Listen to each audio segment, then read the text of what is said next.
Before you scroll, pause for a moment. Think of the last time you felt subtly pressured, not forced, but nudged.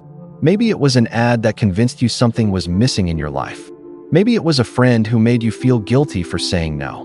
Maybe it was a politician who didn't ask for your loyalty outright, but made you feel like questioning them was betrayal. That tension you feel?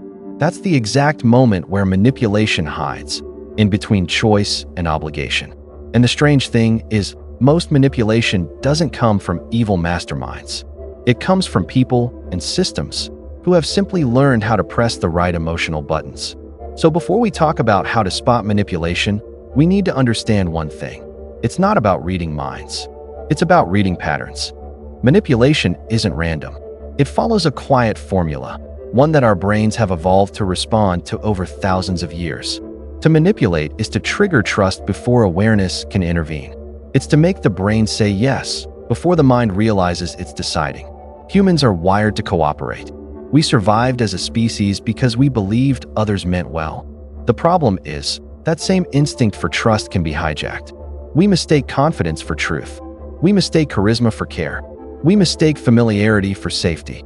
And so, in every era, from tribes to TikTok, the same game repeats. Someone learns the rhythm of human attention and plays it like a drum. The first rule of manipulation is simple. Make your message feel safe before it feels true. If people feel emotionally at ease, they lower their critical guard. That's why manipulators smile, mirror your body language, and speak softly, not to connect, but to disarm. And when that happens, logic no longer leads.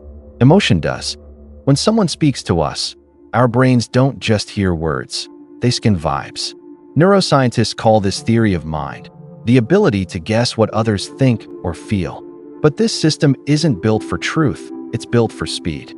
In ancient times, you didn't have time to deeply analyze whether a stranger meant harm. You had to decide, instantly, if they were friend or threat. That same rapid judgment still drives modern interactions. Except now, instead of saber-tooths, we face sales pitches, influencers, and curated personas. The brain still asks, do I trust them?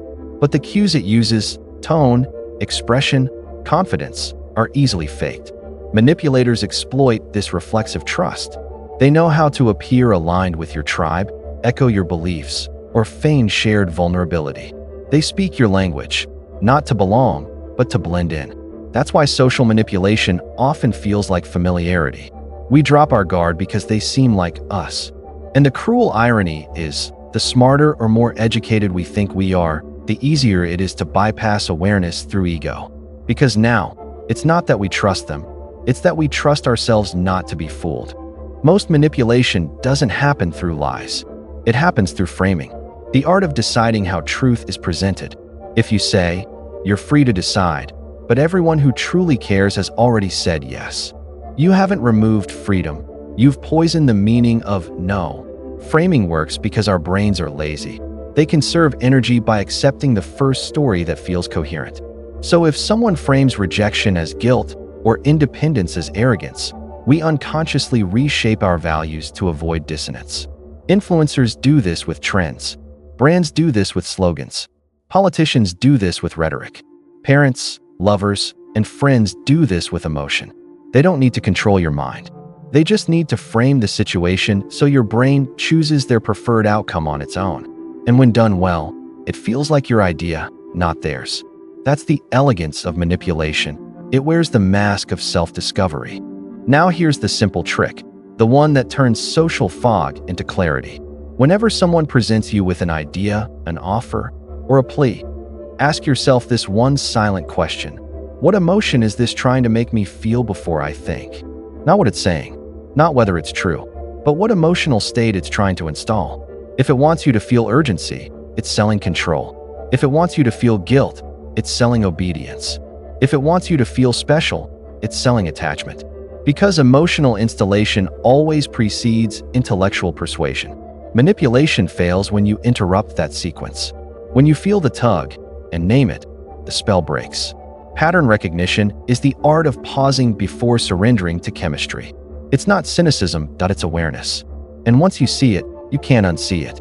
Here's the uncomfortable truth. Manipulators often win, at first, because they play a shorter game. They know how to trigger emotions faster than logic can catch up. They don't need you to believe forever, just long enough to act. The human brain is designed for speed, not accuracy. That's why outrage spreads faster than nuance. That's why seductive lies outperform complicated truths. That's why people with confidence, not competence, often dominate rooms. But here's what they can't sustain: time. Because manipulation burns trust, and once the illusion breaks, it never rebuilds the same way.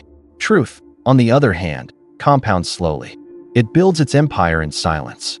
It wins not through applause, but through endurance. So, yes, manipulators might win the sprint, but awareness wins the marathon.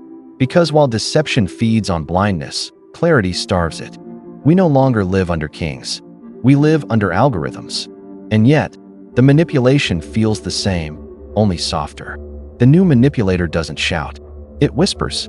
It learns what you click, what you crave, and what you avoid. Then it builds you a custom reality, a digital echo chamber where everything seems designed for you. But in that comfort, something subtle dies. The muscle of independent thought weakens. You stop asking questions because everything already fits.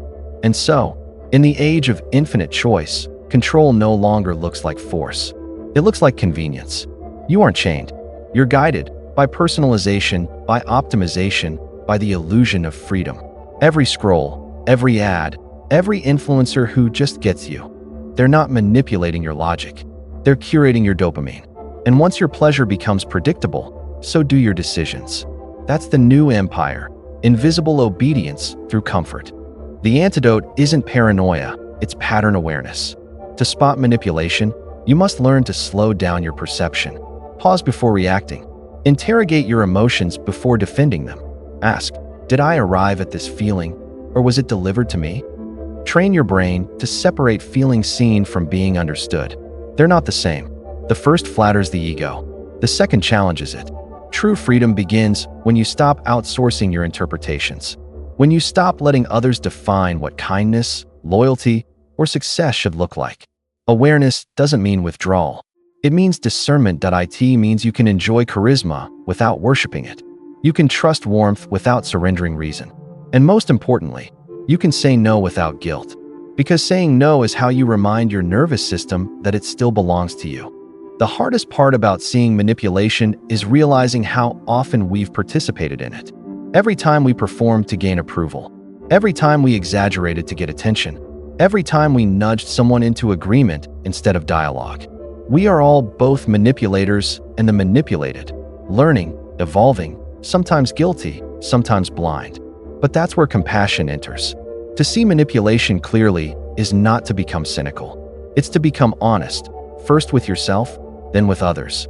Because real strength isn't in resisting influence entirely. It's in recognizing it without losing empathy. When you can see the pattern and still choose kindness. When you can feel the emotional pull but remain still, that's when influence turns into wisdom. And that's when your presence becomes disarming in a different way. Not because you manipulate people, but because you can't be manipulated easily anymore. If you'd like to explore this further, to map your emotional triggers, decode your own influence patterns, and train your mind to pause before persuasion, open the Deep Dive Companion PDF. It's not a manual to avoid manipulation. It's a mirror to understand it. Because the real trick to spotting social manipulation is realizing that most of it begins within us.